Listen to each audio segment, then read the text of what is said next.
Right, morning, folks. Welcome.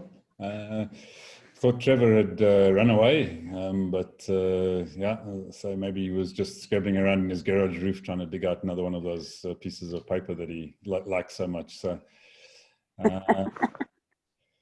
right. So Trevor, I think you're up first. I don't think we need to perform any introductions or any comments, because I'm sure you're going to take us off in all sorts of interesting directions this morning. So, over to you. Well, I wish I could, but I'm struggling here, and that's I've struggled to connect, and it's absolutely typical. I cannot find the page that I'm looking for, so I'm afraid it's just not around. I have put the link. Is it there for you? Yes, there is a link. Yeah, okay, so maybe that'll help me. Who did that? I did, yeah. Okay, thank you, because I'm going to have to read from there, because I actually can't locate my own. Right, so let me go. Progress and profit, 2 peas in a pod. I wrote this back in, I think, about 95, 96. And the otherwise known as profit, the vital driver of civilized society. In order for society to grow, it is essential to recognize that someone must profit. And you can see it's chapter 15 of Another Great Day in Africa. And I write, too many people in our world today live under the impression that our lives are governed by an apparent scarcity of resources. These are the people who believe that the only way you can make money is to take it from someone else. This has given rise to the extremely vulgar description of one who takes advantage of other people's necessity and hardship to make unduly large and unjustifiable profits as a profiteer. Skanda. This unfortunate description is responsible for creating an inordinate lack of respect for the concept of making an honorable profit. To clarify the importance of profit, it is necessary to understand that profit arises when an entrepreneur builds an enterprise that creates a difference in the lives of others. Whether it be by using the entrepreneur's product or service, the consumers will only contribute to the entrepreneur's overall profit if they perceive that the product or service will make a difference in their lives. No intelligent consumer will purchase something they don't want. But why profit? Why not give it away? Your product or service, why not give away your product or service for the good of your community, as some social engineers and their ideologies would have us do? Well, this interesting question was handled for me in a very simple presentation made many years ago, which left an indelible impression in my mind. Imagine a lost tribe of 100 primitive folk living on an island somewhere in the mid-Pacific. You'll get to understand that I love islands. They are basically lacking in organized intelligence and know nothing of the technology we have today. They just go through their daily lives trying to gather the bare necessities for living on a day-to-day basis. Picture for yourself this primitive tribe living at the foot of a mountain, from the top of which is derived the only source of fresh spring water. Each day, as each of these 100 people need water, they take a trip up to the top of the mountain to get their own personal supply for the day. Every day, this trip takes everybody in the tribe 30 minutes to get to the top and 30 minutes to get back down again. An hour-long trip in all, until one day, a creative thinker in the tribe comes up with the idea of building a small canal all the way from the spring at the top of the mountain down to the tribe's village. He shares his idea with the others who decide it's got to be crazy and dismiss his scheme as foolishness. As most entrepreneurs do, he decides to start working on his plan anyway and begins to fashion away a rough canal down the mountainside to a small dam at the back of his hut. Each day for months, he spends some of his spare time digging away into the mountainside while the other 99 people looked on in amusement until finally the day came when the spring began to fill up his dam and he no longer had to spend 2 hours of his day fetching water. Realizing the wealth of time he now had available to himself, he offered to share this newfound freedom with the 99 others. He offered to let them draw water from his dam instead of spending 1 hour drawing from the spring, if they would each give him just 10 minutes of their daily production time. He worked out that by giving each person in the village an extra 50 minutes, each of additional time for themselves, he would receive in return an extra 990 minutes of their time each day. This translates into some 16 hours each day that he would have someone else working for him. A magnificent profit. But his creative entrepreneurial flair has also given everybody else in the village a profit of 50 extra minutes each day for themselves. As time marches on, the creative thinker finds himself using his spare 16 hours to ponder new thoughts. He notices that the water coming down the mountainside has sufficient power to push stones and pieces of wood out of the way. So he spends many months of his spare time in designing a very simple water wheel, which he discovers can turn his stone mill to grind his corn. Even more exciting, he recognizes that his water wheel has sufficient capacity to grind corn for everybody in the village. So once again, he approaches the other 99 and offers to share his spare capacity on the water wheel to grind their corn in exchange for 10% of the time that each save on this daily chore. They all happily agree, leaving this creative thinker with more profit and the villagers with more time to do the things they want to do. And so the creative thinker continues. With his ever-increasing time available to ponder ways of saving time and energy, he develops new concepts which saves the other 99 villagers enormous amounts of time. In return, he asks for just 10% of their time saved. So everybody wins. One day, he notices that one of the villagers is an outstanding shoemaker. He arranges to share some of his newfound profit to feed and clothe the aspirant cobbler so that he can produce quality shoes for the rest of the villagers. Again, the remaining 98 are charged 10% of the time they save not having to produce new shoes. The creative thinker shares some of this new time he has earned with the cobbler, allowing him too to become more productive in shorter working hours and also making a small profit.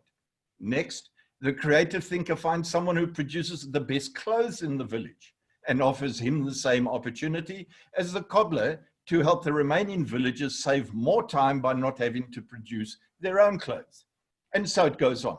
The creative thinker keeps finding ways to save more and more time for each of the villagers.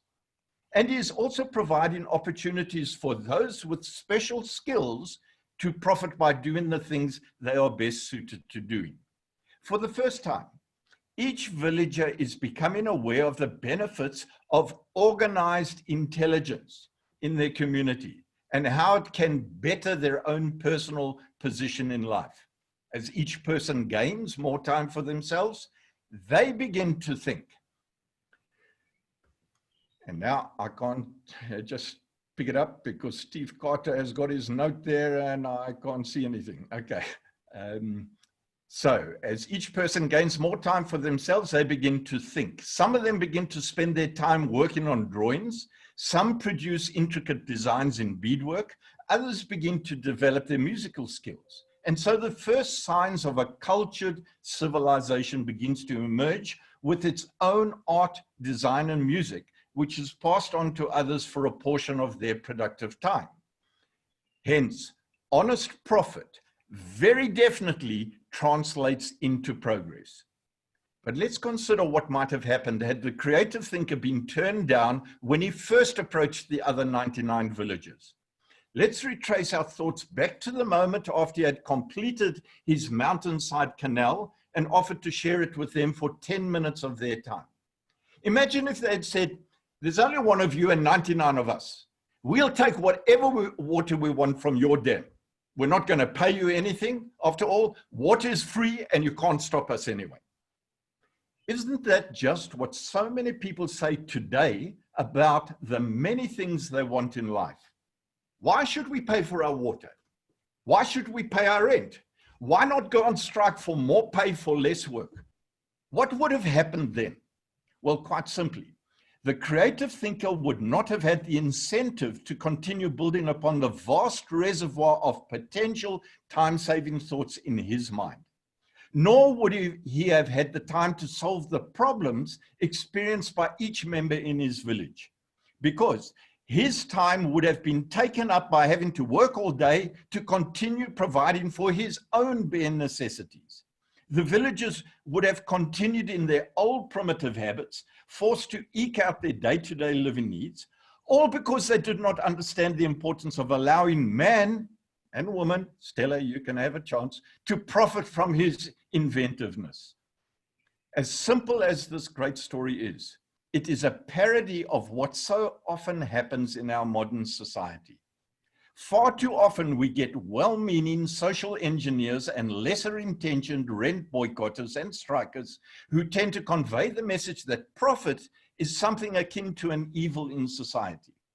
How often have we seen these foolish antagonists tearing down the buildings, ideas, and concepts that have been developed by others in protest against the gains they are making? But quite plainly, it is the inventiveness of honest entrepreneurs who are motivated by profit that leads to an improvement in living standards for all members of society. Please note that I make no case for the immoral extortionist who seeks to con an unsuspecting public with fancy ideas and zero foundation. Every new idea or concept can be intelligently analyzed for its merits by studying the underlying value system of its developer and the primary intention of bringing the concept to the market. If the primary intention can be analyzed to have a potential positive benefit for all in the community being served, then profit should be accepted as the rightful secondary reward to the developer. If making money without providing a benefit to someone is the developer's primary intention, the concept is likely to have little society building merit. To check for this purely commercial intention, just look into the projects completed by the developer in the last 10 years and analyze who has benefited and if there were consistent losers. It should be of concern to every intelligent member of society when we witness the first signs of envy and jealousy over the developments of a creative person in society. Alarm bells should ring in our minds when we begin to see new laws designed to hinder the incentive of profit for honest entrepreneurs, because with these overly protective laws, our society begins its backward slide into primitive times. And I shared some of the points to ponder. So for me, out of this little article, I thought entrepreneurs, the things that I felt were important. Entrepreneurs profit by helping others to profit. Profit can be measured in more free time or benefits. The more time to think, the more society can profit. Do I ever begrudge another's honest profit? Do I contribute to my society going forward or backward? And one small profit for man, one giant profit for mankind. I don't know where that came from. I'm not influenced by great events that happen in our world. Okay, that's me. Great, thanks, thanks, Trevor. Right, so who should we go to first? I think we're going to go to the accountants first. So Stella, we'll start with you this morning.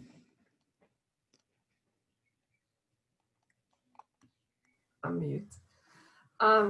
That was such a gripping story. I loved it. I loved it. Sure. I don't know what to say.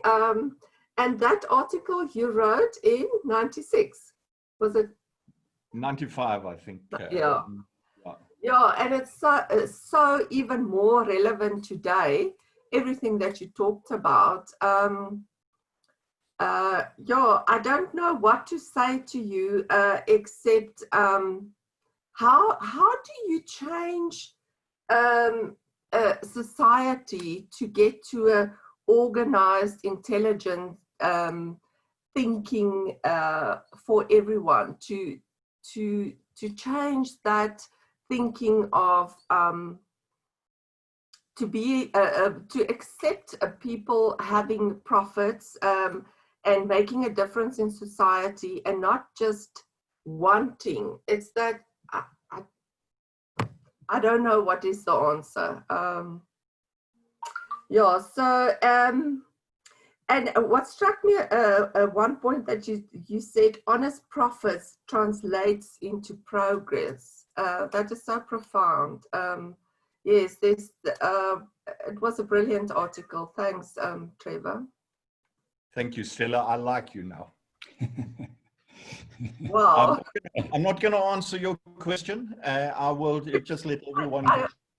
I think that's something that we need to explore. How do you change the thinking patterns of society? Because I think that's what it boils down to. It's a matter of the way that people perceive others' fortune, and thinking that they're entitled to it without putting their effort into a business or making any contribution, just being entitled to something. And that's a mindset that one needs to change. And I don't know how one goes about changing that. So I leave you with that question. Great, thanks, Stella. Yeah, good, all good questions. So Herman, let's come across to you next. Trevor, thank you very much for sharing that. You've actually explained my idea of profit, because your entrepreneur you talked about created true win-win situations. Now, if that is the aim of having a profit in order to eventually enrich others as well, whether directly or indirectly, I'm all for it. Where I have a problem with profit is if it's being made at any price and at the cost of the masses. If we take 2008 or prior to that, where so-called financial gurus packaged useless papers into undefinable packages and sold them for huge profits, and eventually, after everything collapsed, governments had to bail out those creators of those useless packages because they were too big to fail. Now, that kind of profit I detest. The kind of profit you talk about, I think, is absolutely spot on. Entrepreneurs and anyone should be rewarded for what they do. There's no point in going to work, for example. I love my job, and my boss says to me, because you love your job so much, you can do it for nothing. That's not the answer. Thank you. Great, thanks, Herman. Sure. And finally, we have Trevor and Herman agreeing on something. That's wonderful. So we've made a breakthrough this morning. Just a joke. Right. So let's get across to Steve next. Thanks, Ivan. Thanks, Trevor. That's an interesting article. I think it's helpful in some way that you define profit not so much as just a bank balance, but where you're looking at benefit to society. I think that's helpful. I do think that there's some interesting polarities in some of these narratives that are not, that it's not so dualistic, just either one way or the other.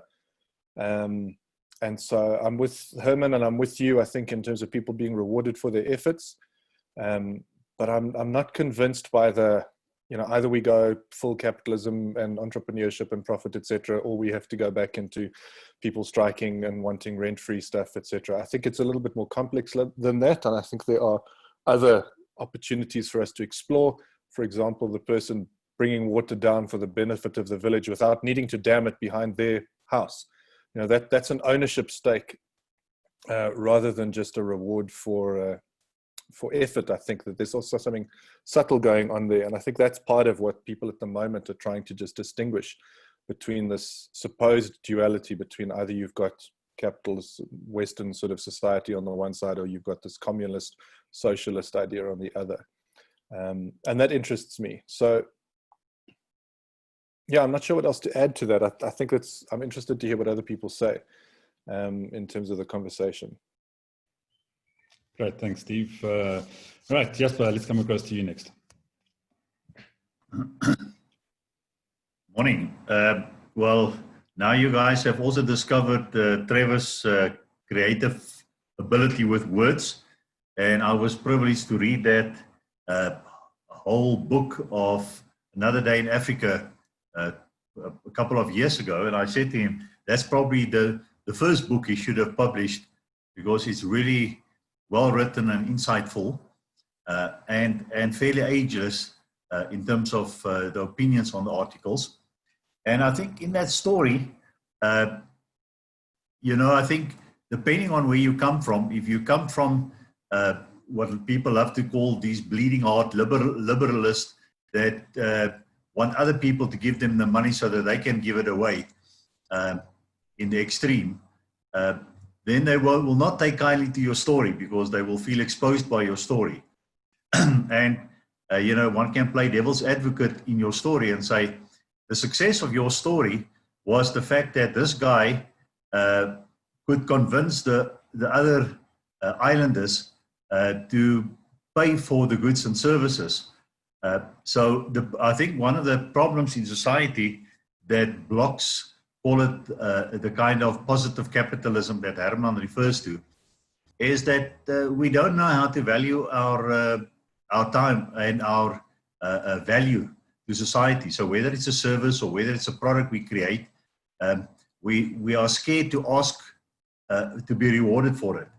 And then you end up giving it away, but then that, you know, one can always write a similar story about just giving stuff away and then running out of resources, and then you don't have any more to give, and then everybody suffers.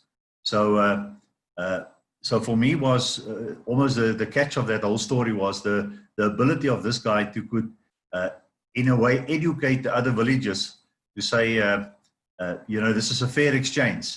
It's a win-win situation. And that's a skill that I don't think many people have developed in their lives. And if more people can develop the skill, then first of all, you can only use that skill if you have something of value to offer. But then at the same time, you wouldn't be scared to ask for payment, and that could start a whole new positive chain of activities. Great, thanks, Jasper. Yeah, some great points there. So, Master, let's get across to you next.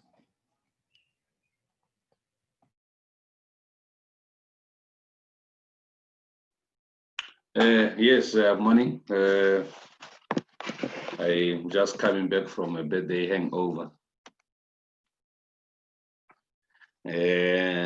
Thanks, and I just fell into this very intriguing subject of profit.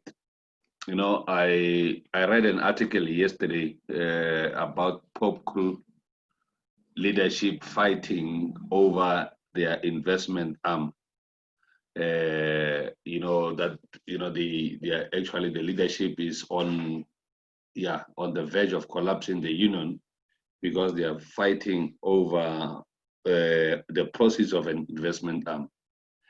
Now, then somebody asked a question as to when will they declare, the shares that will trickle down to all the employees. And this is actually triggered by what Trevor mentioned about striking, and because profits can also create some serious hypocritic kind of behavior and some entitlement. You want to know how profitable your organization is as in your employer, but you also have an investment arm where you have profits which you do not want to share with the broader membership, which produces some form of hypocrisy over the time. I mean, we have seen this happening in most of your I mean, some of the fights around profit and profitability or the strikes is because there is always a tendency or an inclination to hide how we make profit in an organization. And that creates that anxiety to say, there must be something that these people are hiding or something like that. As if profits has tend to be something very bad. Yeah, so what I'm saying is, yeah, profits can be something that brings a lot of challenge to people. People do not want to declare or share, but profit in its originality, it's not a bad thing. People need to, I mean, for you to be sustained, you need to be making some profit. Like I said 2 days ago, that, at times we use some words to hide the word profit and call them surplus, so that it sounds good, and it doesn't sound like we want to sustain the organization. But the surplus, whether you call it surplus or still call it profit, but it's something that is good to sustain an organization. Great, thanks, Master. Yeah, it's a challenge. It comes down to intention and transparency, doesn't it? And I think those are some of the issues that become a big challenge when people get greedy. So, Ed, your thoughts? I think this dovetails nicely into your article about the charities the other day as well. Yeah, intellectually, I completely agree with it, but my gut says differently, and gut is my mnemonic for Google, which is a worthless thing, a trinket. The U is for upstream, and the T is for time. Now, I think Google is a very old word, but it has a modern equivalent, and I think Herman touched on it. One of my audit clients used to be a derivative trader, and basically they sold short of stock they didn't actually have and then closed the position out later on, and they never actually did anything and made huge profits. So we've got people that sell worthless stuff, and in Trevor's example, it was useful stuff. He was also talking about the time being saved, but today everyone says they've got less time than they did have. So what's going on there? And then the upstream. Just imagine another tribe comes along, sees what's happened, and builds their canal halfway up the other guys and diverts all the water away from his, which I think is what happens sometimes in the commercial world. So yes, I think Trevor's entirely right, and that is how the profit model should work. But we bastardize it in a way and knock pieces out of it because some people just aren't nice, and they get the balance wrong, perhaps. Rather than having 10% of their time, they have 90, whatever it is. And the other thing that struck me was quite a few times he used the word intelligent people. And I wondered what we mean by intelligent people, and perhaps that could be a discussion from another time. So yeah, I totally agree with you, Trevor, but actually that is the ideal, and the world isn't ideal. Great, thanks, Ed. Yeah, wouldn't it be ideal if we had an ideal world? Yeah. Right, Mpulela, let's get across to you next. Good morning. Good morning. I love the article, Trevor. I was actually thinking yesterday, what would life be without Trevor now? We'll lose all its color. But anyway, I think I've got so many thoughts. I'm trying to organize them and keep it short. There's certain words I want to highlight. You kept on saying honest profit. There's another word that you said as well, which brought a very good balance to your argument. And I think you make the argument very well.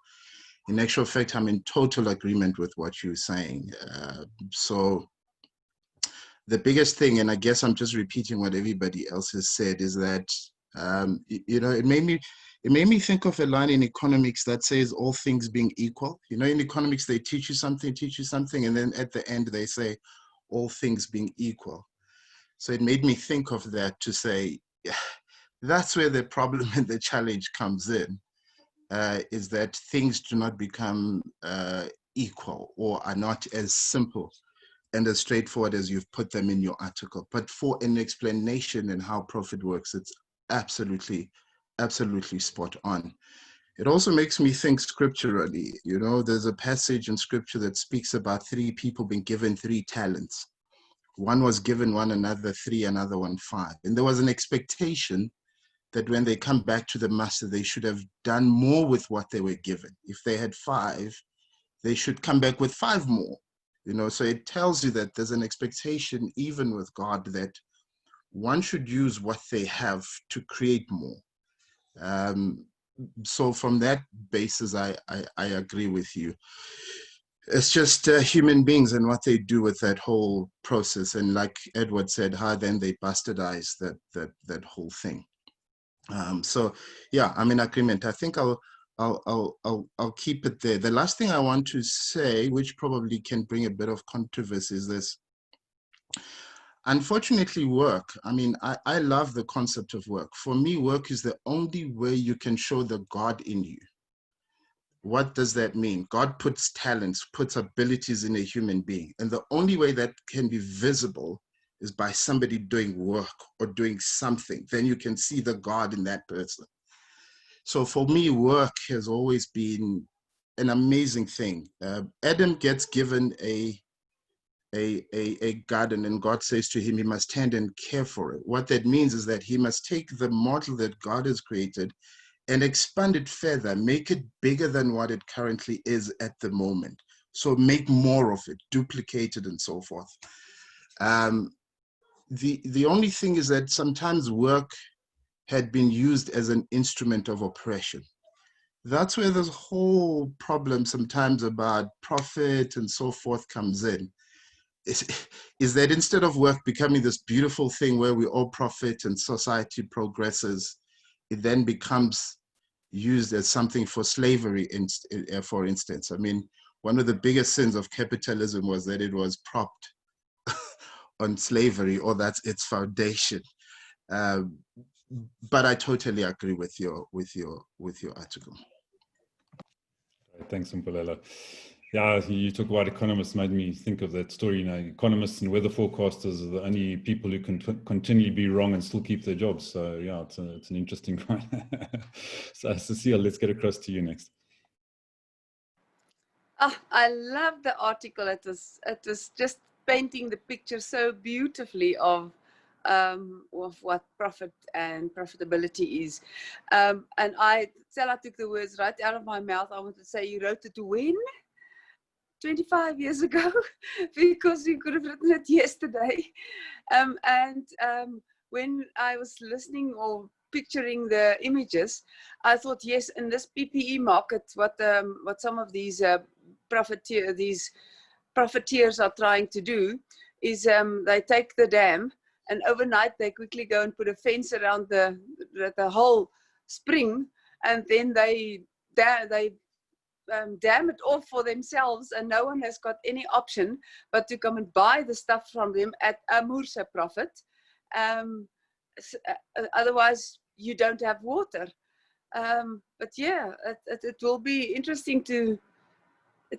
I think it's great to see that when you profit and you also help other people to profit, to make some profit through your efforts. I think that's the essence of being an entrepreneur, not just doing everything for yourself, but to see how you can help other families and the society around you. But lovely, lovely article. I love it. Great, thanks, Cecile. Donovan, right, your thoughts on it? Good morning, everyone. Yes, I was just thinking in terms of, being very technical as an estimator in the construction industry. I always thought profit is the difference between price and cost. There's actually a confusion in terms of what is cost and what is price. Your price might be a cost to someone else. So in some cases, we actually went below cost. So the price we put in was below cost, and we still managed to make a profit at the end of the day after putting the price below cost. So we actually converted that cost into a price, and we still made a profit. I don't know if that makes sense. Thank you. Thanks, Donovan. I think you've just totally confused the accountants among us, but yeah, so I've definitely seen that happening in other markets as well. So Lee, your thoughts? Thank you so much, Trevor. Yeah, it just does stimulate great conversation. What's interesting, we talk about it being written in 1995. Jeff Bezos from Amazon, and then also the CEO of Google and Facebook, have had to sit in front of Congress recently, basically to defend their business model. To prove that they are not monopolies, or that they deserve the profits that they're getting. And Jeff Bezos basically, without using the analogy that Trevor has given, basically told the same story. He told the story of how Amazon began. And it's the story of an idea, of bringing a team together, of battling, of not being able to get profits early, taking risks, trying new things, of getting to understand their customer. And he tells it in the form of a story of this amazing enterprise that he has been a part of. And he sells the story of the right of this huge company to protect what it's rightfully earned because of the journey that it's been on and the value that it's giving to its customers. And so it's, and what it makes me think is that in this ideal world, this is exactly what somebody like Jeff is saying. This is how, if capitalism is what we intend it to be, this is, Amazon is the prime example, excuse the word prime. And so but the question, so the two questions that remain for me from that is, it seems to me that first generation people who know the story appreciate what the entrepreneur has done. It's the next generations, as the story gets lost, and now we are just the recipients of this, whatever was created however many years ago, it starts to become an expectation. It no longer has a connection to this original purpose. And so it becomes a right rather than a value that I've received because of something that somebody else did. On the other side of the coin, I wonder whether the entrepreneur gets so used to these profits and so used to doing things his or her way that, and also because now they are benefiting, the size of what they have has got greater. And so they start eating up the other entrepreneurs, so other people who have great ideas that could add this, could add that, now start to be competition to them. And they could be eating into their profits. And so now the temptation is, and the reality is, I use my size to prevent other good ideas from developing. And I either buy up that company or I squash it. And that's been happening. That's why we've got companies like Facebook facing Congress, and why we have these big IT digital companies, because that's what they've been doing, to control, to monopolize, and to prevent other good ideas from coming up. So that's my contribution into the mix. Great, thanks Lisa. Trevor, I think back to you to tell us why we shouldn't monopolize. Man, I'd love to have a discussion with each individual that brought up the various points. But here's what I'm going to tell you. I obviously held back all of my comments around those particular points because we can talk for weeks on this. All I'm going to say is that every point that was brought up to actually question some of the model, and that was the whole point, to getting people to think about this. I want to put it into your mind that it can all be discussed around a 100 villages model on a little island and think primitively. And I think what happens is that we look around at what's happening today and we try and solve society from the point of view of today. Go back to the 100 model and simplify everything and try and take what's happening with 7 billion, 8 billion people, but take that back down into the 100 villages model and try and work out what would happen.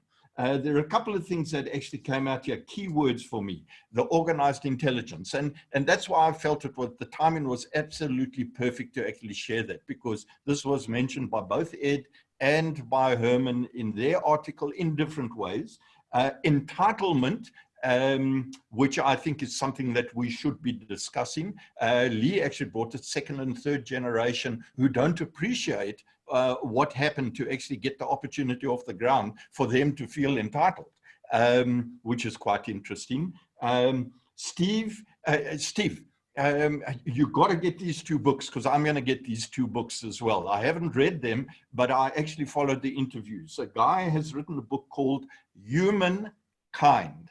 I don't know if you guys have read it, so I'm going to go and get it today. And I heard the interview, and the cynic in me said, no, you fool, you fool, you fool. That's why I've got to go and read it, because he's written it today based on what's happened with COVID-19, and he's saying this world is a lot kinder than most people actually give any acknowledgement to. So I absolutely disagree with him, but I tend to disagree with him, and I want to counterbalance that. The other one, Steve, that I think you're going to find interesting as well, just in your social argument, because I absolutely disagree with everything that Steve says, is evil geniuses. He's just written it based on, he believes the world's problems today have arisen in the last 10 years as a result of all these people who developed these companies, the terrible people. I don't know if you saw the news on Forbes. What happened to the top 9 or 10 billionaires in the last 5 months? They've all added the most amount of money in 5 months that they've ever earned, ever.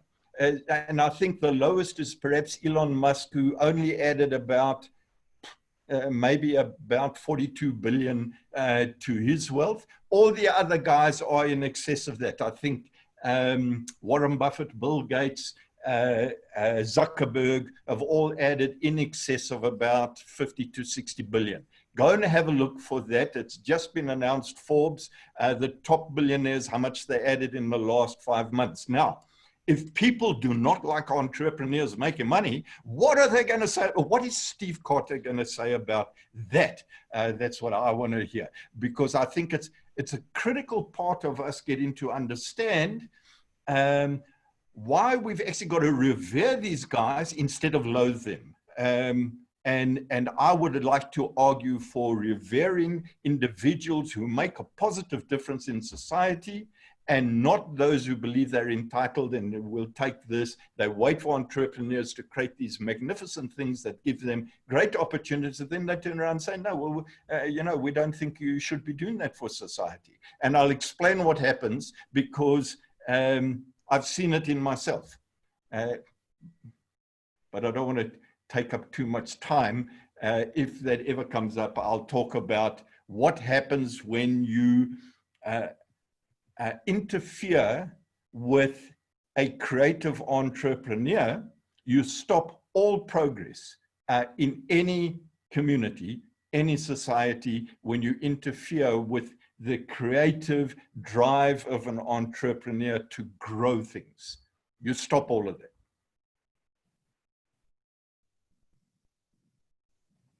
And there we stop all of a sudden. So yeah, thanks. You were in good flow there. You caught me completely by surprise just by... No, listen, I appreciate all the input, and I've got so many notes here, but you know what? This is a morning's discussion, but we can't talk. We've got to create.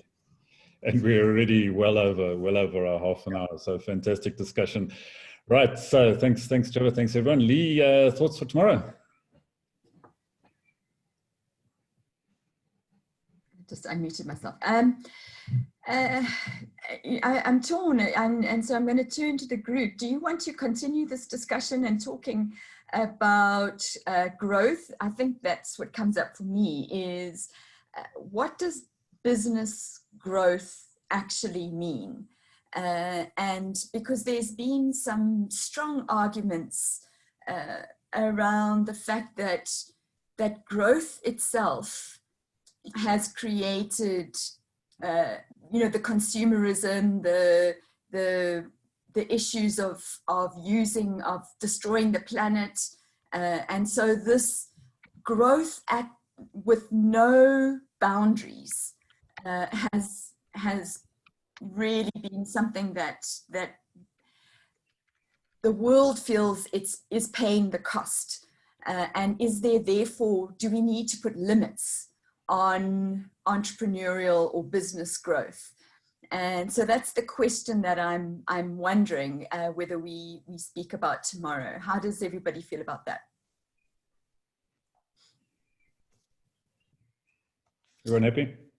And then please let me know if you have an article that you would like to also speak to, and we can talk about that.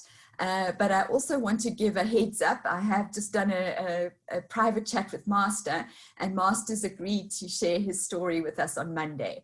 So we hold that and look forward to that. But tomorrow, let's talk about business growth, and good or bad. Fantastic, folks. Go out there and make a profit. Self-actualize if you have to, Ed. But otherwise, just make things happen, and have a great one. We'll see you on tomorrow. Go well. Cheers now.